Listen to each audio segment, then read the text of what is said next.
Allez, nous sommes de retour sur le plateau de la Grande Team pour la deuxième période de l'émission. Bon, on était en mode handball il y a quelques instants. Et bien là, on va passer au football, si vous le voulez bien. Toujours en compagnie de la team de ce soir. Yves Boris, ça va toujours? Oui, ça va très très bien. Ah, bon, ben, vous n'avez jamais de problème dans votre vie. Mais non, mais faut toujours prendre la vie du bon côté. Absolument, vous avez C'est le succès. Ah, on ne dévoile pas tout.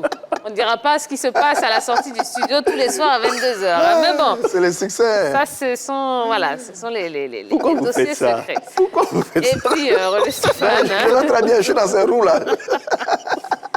Mais je dois vous dire quelque chose. Vous êtes l'idole de Roger Stéphane. Ah bon? Ah oui. Là-dessus, seulement, vous êtes son idole. Et comment? Le grand Roger Stéphane.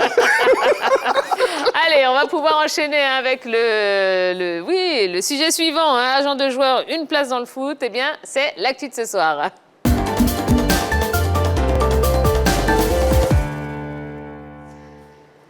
Pionnier dans la formation, dans la profession d'agent de joueur en Côte d'Ivoire, il est à l'origine de l'éclosion de plusieurs internationaux ivoiriens tels que Kader Keita, Yakonan Didier, Diarra Vieira et tant d'autres.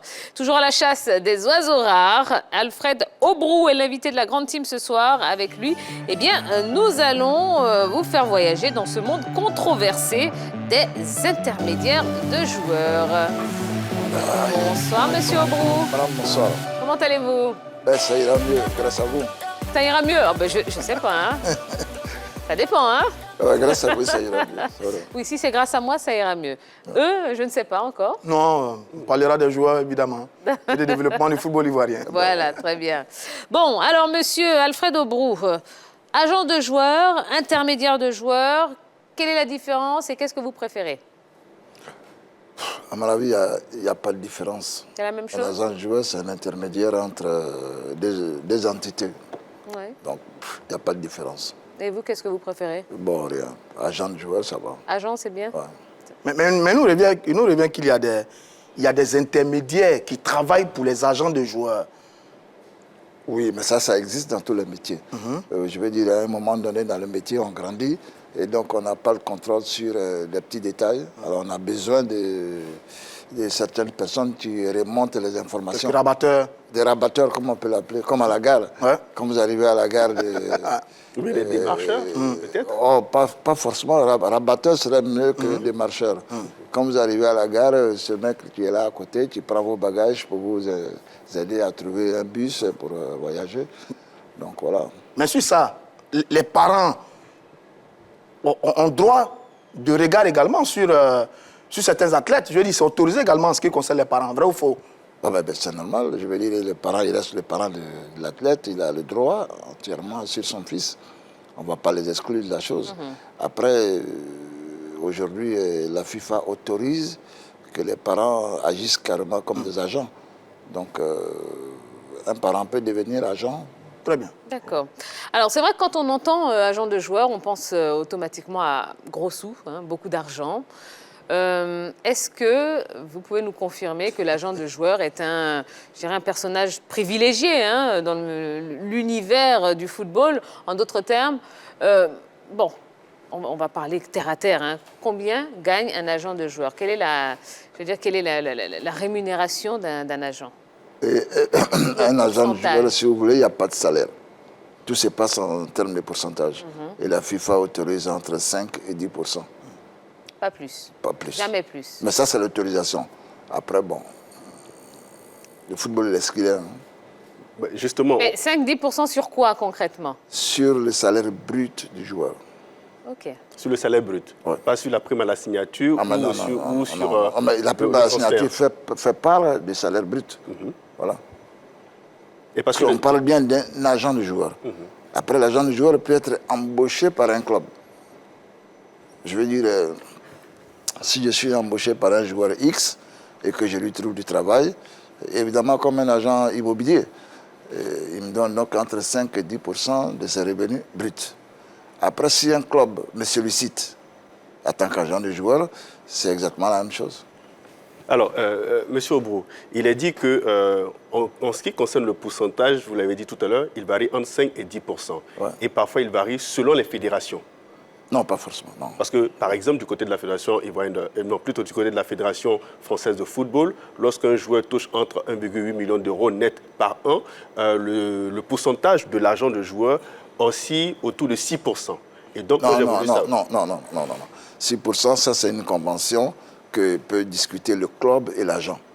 Mais la FIFA autorise entre 5 et 10%. Ça veut dire qu'on s'arrête souvent à 6 ou 7. Mais ça, ce n'est pas une loi, c'est pas exigé. La loi dit c'est entre 5 et 10%. D'accord. Bon, avant d'aller plus en profondeur, je vous propose de regarder cet élément vidéo qui vous a été réalisé par la rédaction de la Grande Team. En football, il y a les joueurs, les clubs, les entraîneurs. Mais pas que.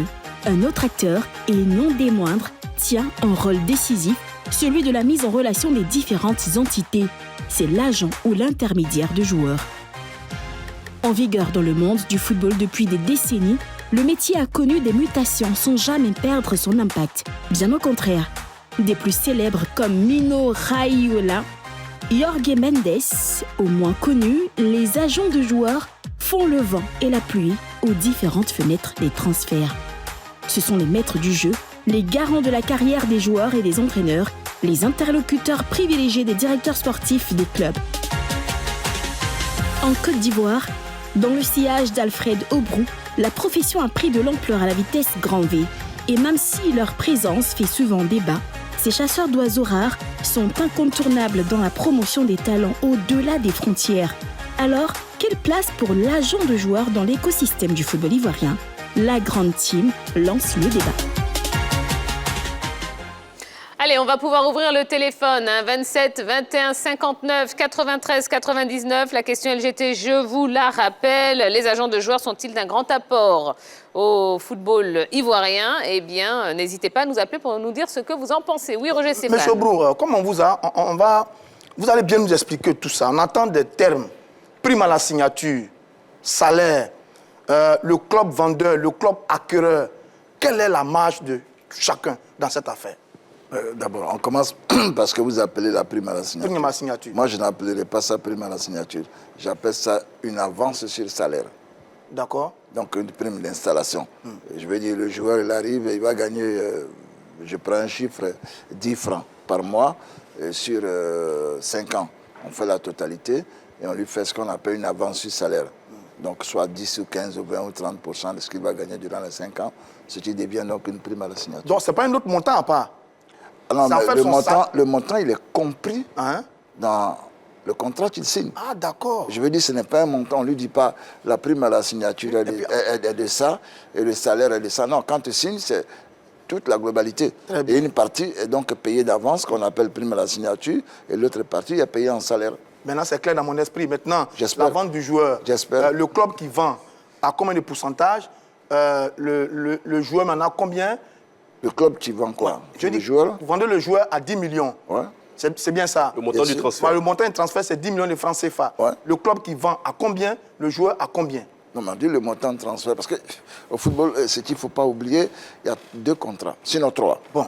Le premier, c'est entre le club vendeur et le club acheteur, qui n'a rien à voir avec le joueur.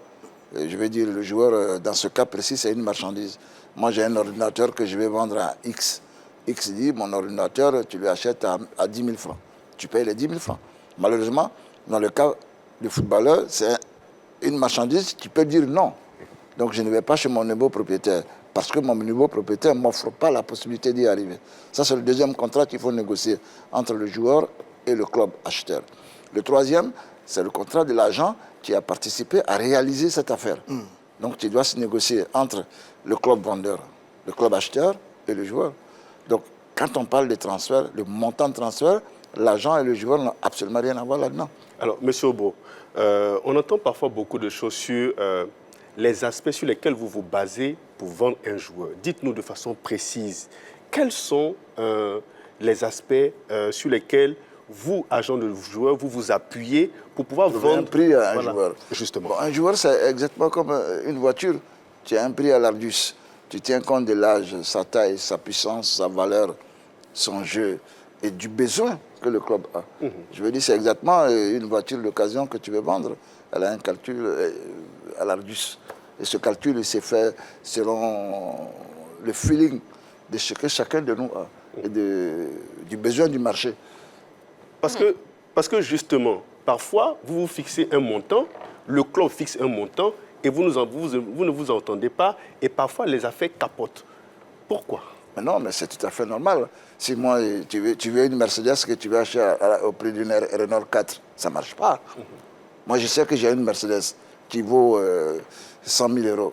Et tu viens, tu dis que tu veux l'acheter au prix d'une Renault 4. Ça ne marchera pas, jamais. Allez, beaucoup de monde au standard. Hein. Monsieur Ngoran est notre premier intervenant. Il nous appelle de Yamoussoukro. Bonsoir, Monsieur Ngoran. Oui, bonsoir, championne. Comment vous allez? Ça va très bien, et vous? Ça va. Allez, Monsieur Ngoran, les agents de joueurs sont-ils d'un grand apport au football ivoirien? En principe, oui. Oui. En principe, oui, parce que voilà, c'est des personnes qui ont en principe des carnets d'adresses bien fournis, bien garnis, qui devaient pouvoir aider les gens, les jeunes qui ont un rêve, qui ont pour ambition d'évoluer dans le domaine du sport. Mais malheureusement, et ça vraiment je déplore cela, tant que c'est vrai que je ne suis pas au football, mais moi je suis au niveau de l'athlétisme, et le sport c'est le sport. Même chez nous à l'athlétisme, on a la possibilité aussi de placer des athlètes à l'international, et c'est vrai pour tout sportif. Malheureusement, il y a toujours des brebis galeux qui veulent profiter sur le dos des enfants. On leur fait miroiter des rêves. Les enfants, ils sont là, ils signent des papiers sans savoir réellement ce qui les engage. Et c'est l'argent qui profite aux dépens du joueur. C'est bien dommage. Voilà. D'accord. Sinon, en principe, voilà, ils sont là comme boussole pour pouvoir diriger et encadrer les enfants qui veulent quand même devenir quelqu'un dans le domaine qu'ils ont choisi. D'accord, très bien. Merci beaucoup, hein, monsieur Ngoran. Merci pour votre appel. Merci. Alors, Monsieur Aubrou, c'est vrai que dans les transferts internationaux, on voit hein, que les agents ou les intermédiaires sont des personnages, je dirais, très importants, voire omniprésents. Pourtant, on fait le constat qu'ici, hein, enfin, dans les transferts, dans les transactions entre les clubs ivoiriens, on a l'impression qu'il n'y a pas d'agents. Déjà, est-ce qu'on se trompe?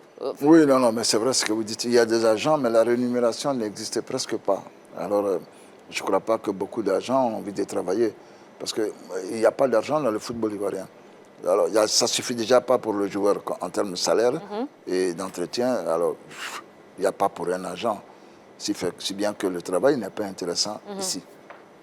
D'accord. Voilà. Alors, les clubs ivoiriens se plaignent hein, très souvent, je dirais, de l'interférence hein, des agents dans leurs transactions avec les joueurs. Est-ce que vous comprenez cette indignation? Oui. Moi, je pense que le problème que nous avons, c'est que avant que le métier d'agent de joueur n'arrive en Côte d'Ivoire, donc avec mon intermédiaire, parce que logiquement, je suis le numéro 1 en Côte d'Ivoire, et même en Afrique, je l'ai été à un moment donné, et les présidents de club décidaient de tout. C'est-à-dire quoi? Ils s'étaient habitués à être agent, président, et même tout ce qu'il fallait.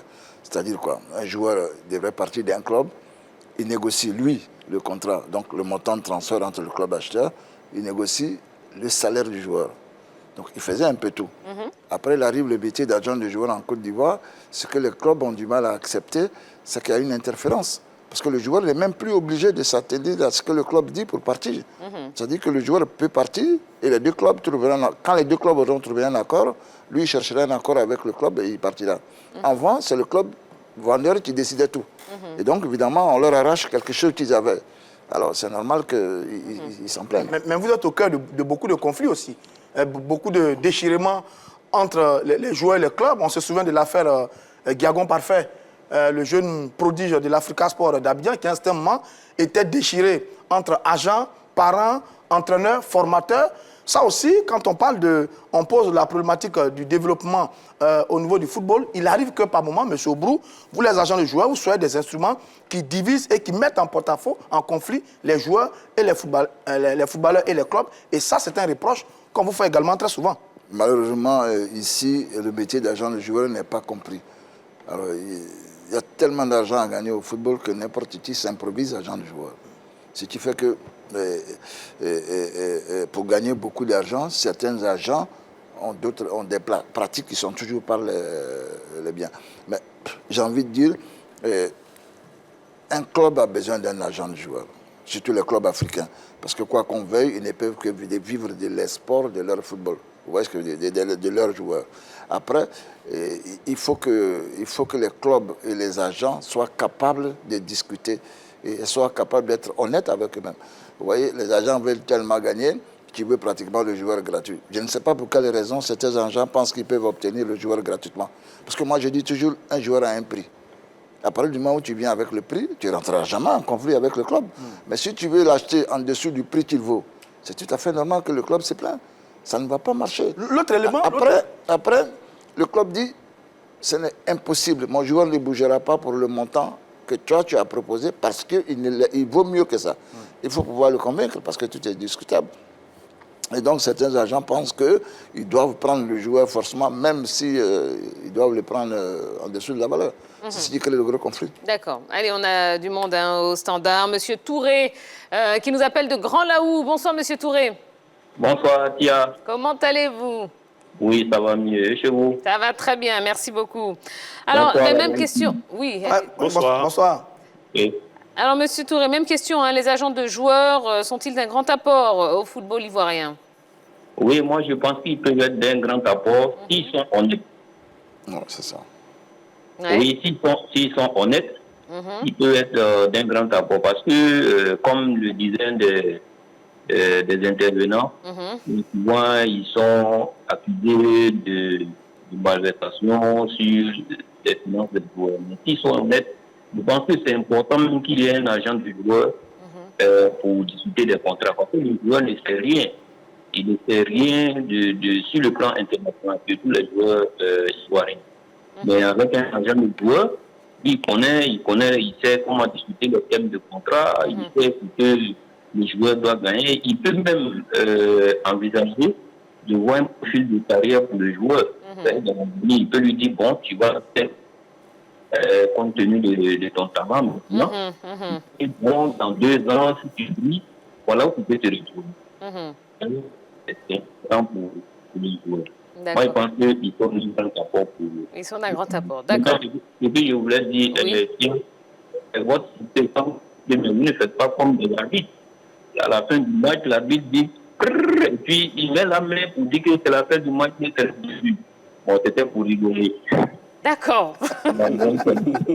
D'accord, très bien, merci. D'accord, merci, monsieur Touré. D'accord. OK, oui. Voilà, je le disais, l'autre élément, c'est que parfois vous êtes aussi à la base de la destruction de certaines carrières. Oh. Je m'explique. On voit certains de nos joueurs dans des destinations pour lesquelles on ne comprend absolument rien. Des garçons qui sont en Thaïlande, etc., dans des pays assez compliqués. Il arrive par moment que des agents de joueurs orientent nos jeunes frères dans des pays en sachant pertinemment que le garçon ne va pas réussir à s'imposer dans ce pays et sa carrière pourrait se briser. Ça aussi, c'est un élément qu'on vous reproche très souvent. Qu'est-ce qui peut expliquer que par moment, il y ait cet état de fait avec certains de nos garçons? Non, mais c'est dû à tout le désordre qui règne dans le monde d'agents de joueurs. C'est un métier noble, normalement. Et il y a un désordre qui s'est installé. Et ce désordre est dû au fait que, et ça je le répète encore, il y a tellement d'argent à gagner dans le foot que tout le monde veut venir là gagner de l'argent. Alors à un moment donné, on ne tient même plus compte du fait qu'on vient là pour gérer la carrière ou bien construire la carrière d'un footballeur. Et ça pose énormément de problèmes. Je crois qu'il faut réorganiser le monde d'agents de joueurs. Il faut revoir avec la Fédération ivoirienne de football, il faut revoir avec les éléments qui y travaillent et puis réorganiser. Ça peut se faire. Mais vous parlez de quoi? Parce que depuis quelques années, c'est vrai qu'on n'a plus besoin de passer d'examen pour devenir agent de joueur. Il faut juste se constituer en cabinet, si je ne m'abuse. Non, pas forcément. Même pas, d'accord. Vous pensez que ça a eu un impact sur la qualité de l'agent ou pas? Alors, vous savez, madame, moi, quand je passe agent de joueur, à l'époque, il fallait passer un test à la FIFA, être admis et poser une caution bancaire de l'équivalent de 80 millions de francs CFA. Il fallait les avoir 3 fois sur un compte bancaire de première classe, donc suisse, pour obtenir la licence. Ça veut dire quoi? Quand tu fais une gaffe, on prenait sur cet argent pour remplacer. Donc c'était un métier noble. Après nous, les premiers Africains, donc Pape Diouf et moi, parce que moi je viens juste après Pape Diouf, on s'est quand même battu pour amener ce truc-là au niveau des fédérations. Parce qu'on se disait qu'aucun Africain n'a la possibilité d'avoir cette caution bancaire. Moi, je ne l'avais pas. J'ai eu la chance d'avoir quelqu'un qui l'a payé pour moi. Alors, si on ne fait pas attention, ce métier ne va qu'être pratiqué par les Occidentaux. Et on a fait donc la bataille pour l'amener au niveau local. Ben, aujourd'hui, ce qu'on constate, c'est que le désordre s'est installé. Dans certains pays, on n'a même plus besoin de passer la licence. Tu viens payer quelque chose à la fédération et on te donne une licence. Alors, comme on le dit toujours, les oiseaux pourris sont rentrés dans notre métier qui fait qu'on ne contrôle plus. On ne sait plus où les enfants vont. Moi, chaque fois que je vais dans certains pays maghrébins, beaucoup de gamins qui viennent à mon hôtel, qui ont été amenés là par des agents, qui ont été abandonnés. Il faut leur trouver la solution. Plusieurs fois, j'ai payé des billets d'avion pour les faire revenir. Parce que dans notre métier, est rentré des gens qui n'ont vraiment rien à foutre là, qui veulent gagner de l'argent, qui ne savent pas comment gagner. Donc, je vais dire, cette reproche, normalement, elle existe et puis elle est normale, mais on n'y peut rien. Il faut peut-être tout revoir, rediscuter avec notre fédération. Mais moi, le sentiment que j'ai, quand on parle de développement, votre implication dans le développement du football local, j'avoue que je suis un peu dubitatif quand même. J'ai le sentiment que vous participez au développement des individus, des athlètes qui passent d'un statut amateur à un statut professionnel avec beaucoup d'argent, mais dans le fond, vous avez contribué à tuer plus ou moins le football local. Ah ben si. Parce que vous avez fait fuir tous nos talents. C'est à cause de vous, je l'ai dit grâce n'est pas juste, c'est à cause de vous qu'aujourd'hui, tous nos garçons, les talents les plus précoces, partent très tôt en Europe, donc n'ont pas le temps de servir véritablement les clubs locaux qui peuvent nous aider à développer les clubs qui existent. Et donc aujourd'hui, on n'a plus de génie au sein de notre football local parce que justement, vous les agents, vous contribuez grandement à les faire fuir vers l'Occident, vers les civilisations plus riches pour l'entretien des garçons. Donc j'avoue que j'ai du mal à percevoir véritablement votre rôle dans le développement de notre football local, si ce n'est le développement individuel des athlètes. Non, moi je pense qu'il ne faut pas voir la chose comme ça. Parce que si vous la voyez comme ça, vous êtes complètement en train de vous tromper. D'accord. Vous voyez, le rôle d'un agent de joueur, ce n'est qu'un intermédiaire. C'est-à-dire, le marché a besoin d'un certain nombre de joueurs, il les prend et il les amène là-bas. Après, c'est le football local qu'il faut revoir. Il faut revoir tout notre football, tout le système. C'est-à-dire quoi? Aujourd'hui a disparu, par exemple, les centres de formation, pardon. Disons que les centres de formation sont nés. Ils ne sont pas organisés. Ils ne sont pas organisés depuis le temps de Guillaume. Et les centres de formation sont nés. Il y en a qui ne sont même pas affiliés. Donc, tout le monde veut partir en Europe pour gagner de l'argent. C'est la misère qui fait que le joueur, même à 17 ans, il a envie de partir en Europe pour gagner de l'argent au lieu de rester ici. Alors, il faut lui donner la possibilité de rester. Ce n'est pas l'argent qui l'oblige à partir. Je veux dire, un joueur qui joue ici, qui gagne 100 000 francs CFA, qui ne touche même pas de salaire parce que les clubs n'ont pas d'argent. Absolument. Il n'y a pas d'annonceur. Moi, l'autre jour, j'étais au stade là, au Champrou. Après un match de championnat, les clubs n'ont cueilli 5 000. 5 000, je veux dire, CFA, comme rentrée, comme recette. Ça ne suffit pas pour les payer. Alors, le gamin, tu ne vas pas le laisser là. C'est vrai qu'on contribue à détruire le football ivoirien, mais par contre, on contribue à rendre riches les footballeurs ivoiriens. C'est ça que je dis. Je veux dire, donc, il faut voir la chose comme ça. Boris. Mais tout à l'heure, vous disiez qu'il y a un tel désordre dans votre corporation. Est-ce que ce n'est pas parce que ici, sous nos cieux, vous n'êtes pas constitué en cabinet, comme c'est le cas, par exemple, en Europe, où on a des José Mendes, par exemple, constitué en cabinet, Rayola en cabinet, ce qui fait que chez eux, ça marche. Non, parce que la même clause a été levée dans tout le monde entier. Ça dépend de ce que vous appelez cabinet, vous. Oui. Qu'est-ce que vous appelez cabinet? Donc pour vous, d'abord, c'est quoi un cabinet? Non, c'est pas moi qui ai parlé de cabinet. Est-ce que vous n'êtes pas cabinet? Non, structure organisée, siège, avec collaborateur. Voilà. Non, bien sûr, chaque agent de joueur a sa société. Il peut travailler à parler de chez lui à la maison. Ça, il n'y a rien à faire. Et puis, il y a une chose qu'il ne faut pas oublier, parce que tout le monde se trompe. Ce n'est pas le joueur, ce n'est pas l'agent qui fait le joueur. C'est le joueur qui fait l'agent. Donc, tu peux même être en train de dormir dans ton village à Ouaragayo. Si tu as un meilleur joueur, tu deviens un grand agent. Donc, on n'a pas forcément d'avoir un cabinet pour être un grand agent, ce n'est pas possible. Il faut juste être sérieux avec les joueurs. Mais moi, je ne suis quand même pas d'accord avec rapidement, on a du monde au téléphone. Parce que si vous êtes un bon négociateur, vous pouvez vendre un bon joueur ou un mauvais joueur. Parce qu'on a vu quand même des agents qui ont réussi à vendre des joueurs qui n'étaient pas quand même à des prix d'or, mais qui n'avaient pas quand même la qualité. Mais s'il te plaît, non, mais s'il te plaît, attention, là vous parlez maintenant de la magouille qui existe derrière on parle pas de magouille. Non, attention. On parle pas de magouille. Non, mais s'il te plaît, moi ça fait bientôt 30 ans que je suis agent de joueur. Allez-y. Donc ce dont vous parlez, c'est un autre débat. Vous voyez? Parce qu'aujourd'hui, il y a tellement d'argent à gagner au football. Oui, qu'on peut vendre un mauvais joueur, si tu payes. C'est vous qui dites qu'on paye. C'est moi qui le dis. Pas affirmé. Oui, mais moi je le dis puisque je suis dans ce monde-là. Vous avez déjà fait cette pratique? Bien sûr. Okay. J'ai dit bien que ça fait 30 ans que je suis agent de joueur. Ça fait 30 ans. D'accord, on va revenir dessus. Il y a M. Niaba René qui nous appelle de... Ah ben voilà, on a perdu M. Niaba. D'accord. Monsieur Aubrou, dans une récente tribune sur Facebook, vous avez déploré le fait que les potentiels candidats à la Fédération ivoirienne de football, à la présidence de la Fédération ivoirienne de football, n'intègrent pas l'agent de joueur dans leur projet de gestion. Qu'est-ce que vous attendez concrètement de... Moi, ce que j'attends de ces messieurs, c'est que déjà, le métier d'agent de joueur, c'est un métier qui est affilié à la Fédération ivoirienne de football. Comment on accepte qu'on a des anciens joueurs qui sont considérés comme entités, donc groupement d'intérêt, et des agents de joueurs ne le sont pas. Alors que nous tous, nous sommes affiliés. C'est comme tu arrives dans un hôpital où on considère l'infirmière gynécologue et on ne considère pas l'infirmière généraliste. C'est pas possible. Moi, je pense que les candidats qui vont venir... Et puis, il y a un problème que nous sommes en train d'avoir. Moi encore, je travaille à un autre niveau, donc je n'ai pas ce problème. Mais beaucoup de mes jeunes frères qui tentent de travailler et gagner leur vie et dans le football ont ce problème avec les ambassades. Aujourd'hui, aucune ambassade ne veut délivrer un visa parce que certains parmi nous se sont mal comportés, ont fait que les ambassades se sont rendues dures.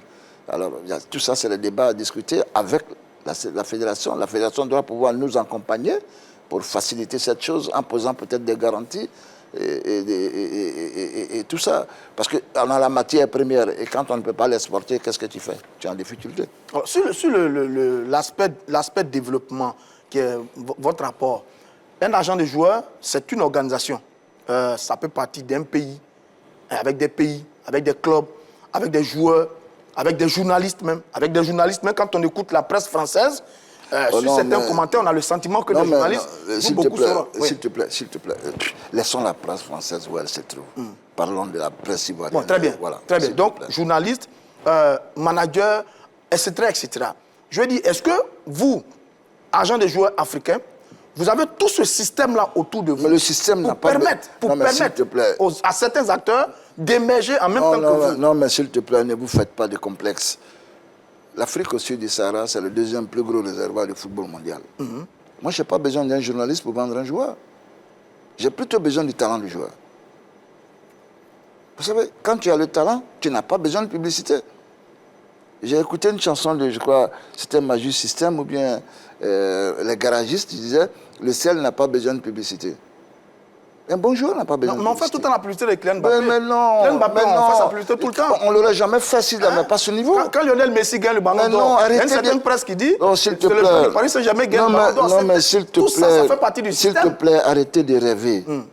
Arrêtez de rêver. La base, c'est la qualité du joueur. Mais forcément. Je veux dire, tu ne vas pas prendre un joueur qui ne vaut rien et puis l'amener au Real Madrid. Le Real Madrid ne paye pas juste parce que le joueur, on lui fait la publicité. Arrêtez. Mais donc, vous sous-entendez que l'abattage médiatique très souvent qui est fait autour des joueurs est à négliger.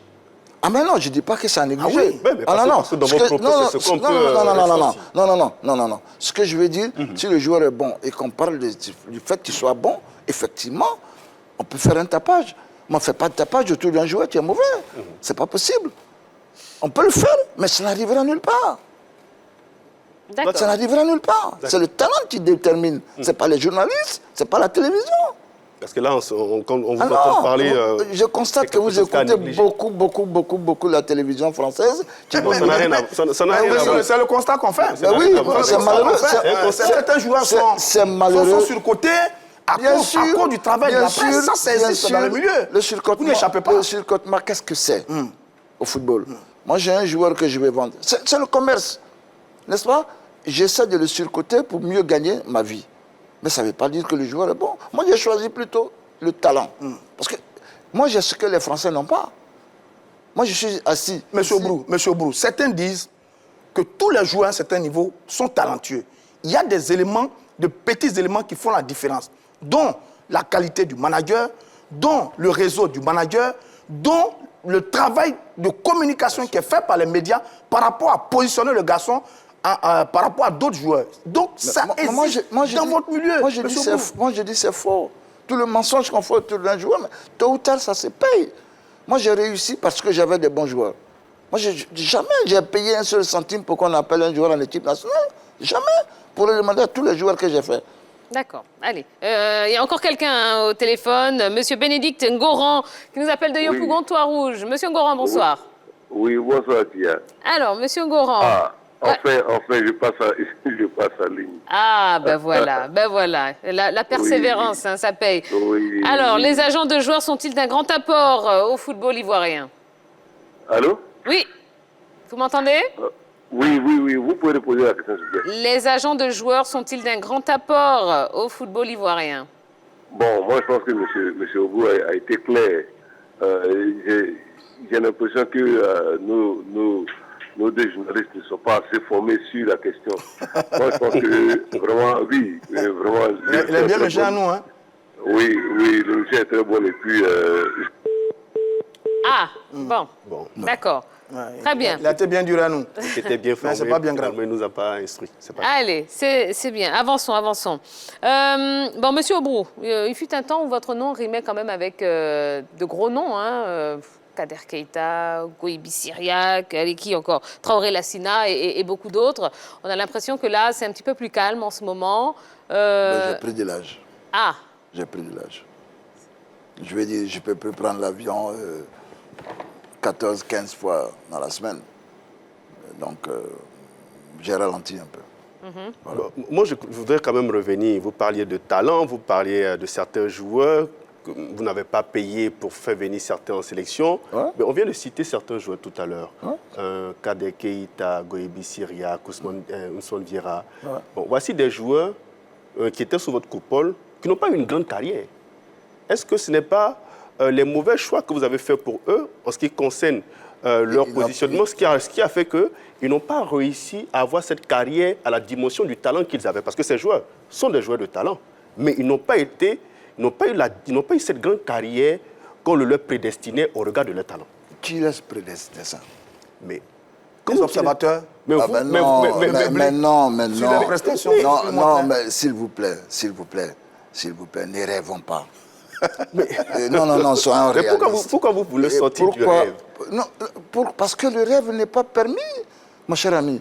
On parle d'un sport où de brasser plusieurs milliards de francs. Oui. C'est pas là-bas qu'on rêve. Là-bas, on est concret. Ou bien tu les mérites, on te les donne, ou tu les mérites pas, on te les donne pas. Il n'y a pas de couloir. Mon enfant n'a pas eu l'entrée en 6e, mais comme je suis ce que je suis, je l'inscris à l'entrée en 6e. Ce n'est pas possible.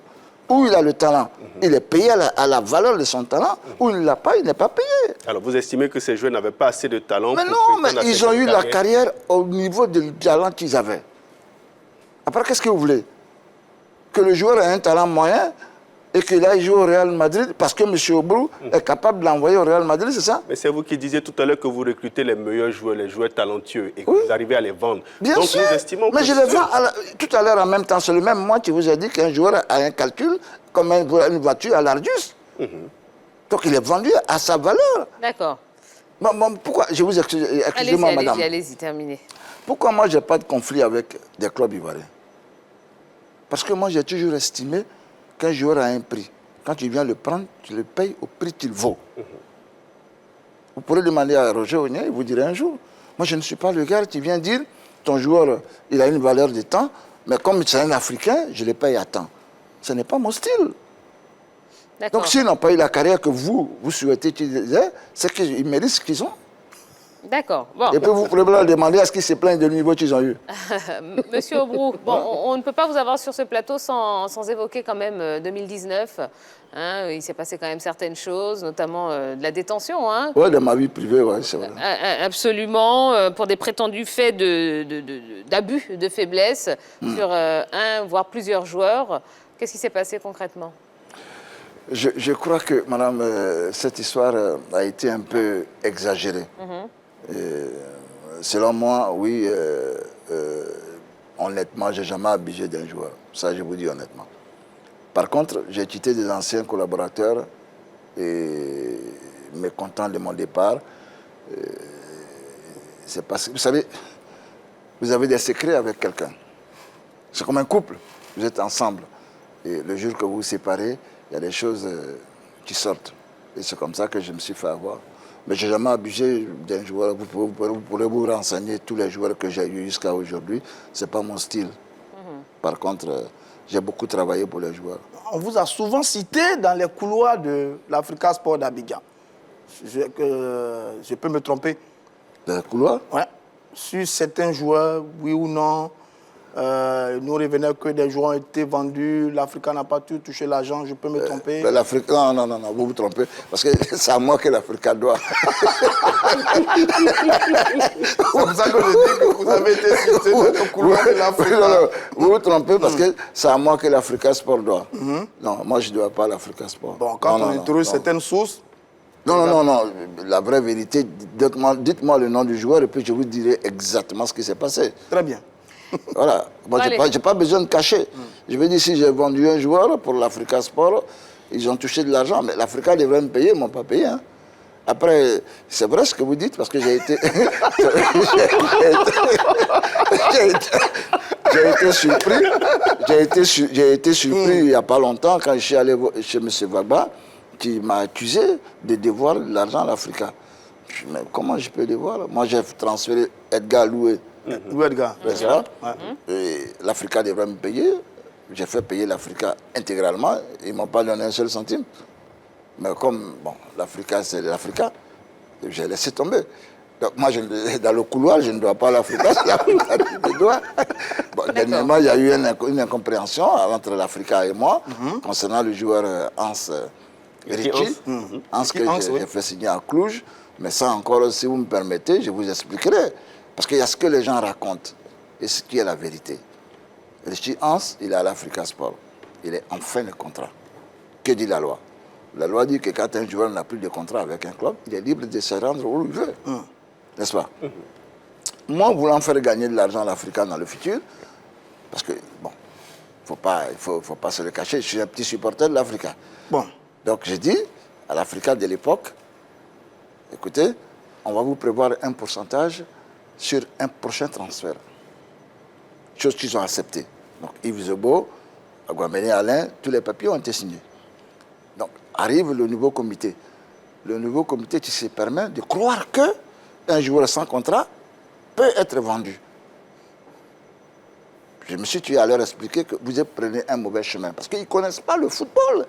Ils ne savaient pas de quoi ils parlaient. Et oui, je vous dis, et je le dis honnêtement, je les ai contournés et j'ai fait mon affaire. Mais je leur ai proposé d'abord de gagner de l'argent. C'est quand ils ont refusé que je les ai contournés. Et ça, je l'ai fait plusieurs fois. Et tu vas me donner 50... Tu vas me poser la question 50 fois, je te dirai 50 fois ce que j'ai fait. Je n'ai pas honte de le faire. D'accord. Voilà. Eh bien, écoutez, on a appris beaucoup de choses ce soir. Merci beaucoup, Monsieur Aubroux. C'est moi qui vous remercie. Hein. Bon, vous avez eu toutes vos réponses, c'est bon, Stéphane? C'est bon, on a été bien instruits. Partiellement. Partiellement? Oui. Bon. Donc je ne dois pas à l'Africa. Tu ne dois pas à l'Africa, c'est ce qu'on doit retenir de l'entretien. Monsieur Aubroux, merci beaucoup. C'est moi qui vous remercie, on a passé madame. un bon moment avec vous, vous revenez quand vous voulez sur le plateau. Avec plaisir. D'accord. Voilà. Bonsoir. Je voulais juste passer le petit coucou à mon fils, qui est devant l'écran, Cameron. Cameron? Ouais. Eh bien, bonjour Cameron, voilà. Un bisou à lui. Eh bien, voilà. Allez. Bien.